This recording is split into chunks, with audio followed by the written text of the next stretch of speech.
Rather than have cattle eat off the ground, why not give them their own plate? The hungry herd at UT's Middle Tennessee Research and Education Center at Lewisburg mixes a little feed with hay as part of their diet.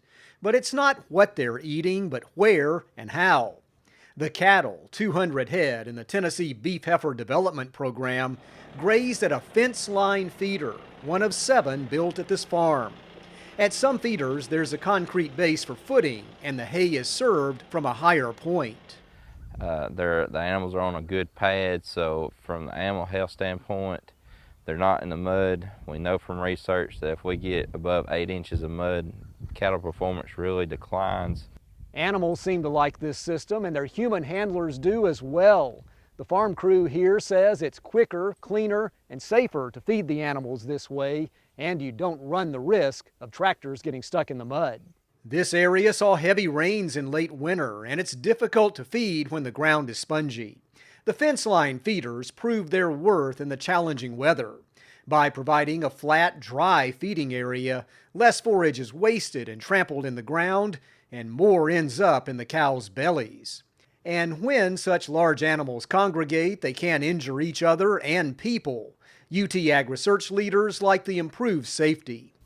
It keeps the producer away from the crowd of cows trying to get to the hay bale, so there's not a chance of getting knocked down by an animal or accidentally spearing an animal with the tractor and that kind of thing, because you're on one side of the fence and they're on the other.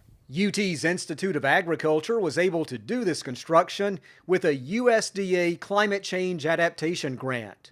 Climate change could include more pronounced floods and droughts in the future, and the fence line feeders could prove useful in either scenario. So obviously in our livestock systems, when we have drought situations, we can't produce as much hay, so we want to see if we can make as much use of our hay as possible. Obviously if we have more floods, especially in the winter months, we're going to see significant hay losses there. Also, the feeders have been strategically placed around this UT AgResearch Center, near hay barns and watering systems. If you can cut down on waste, save money, and increase production, that's a better way to farm.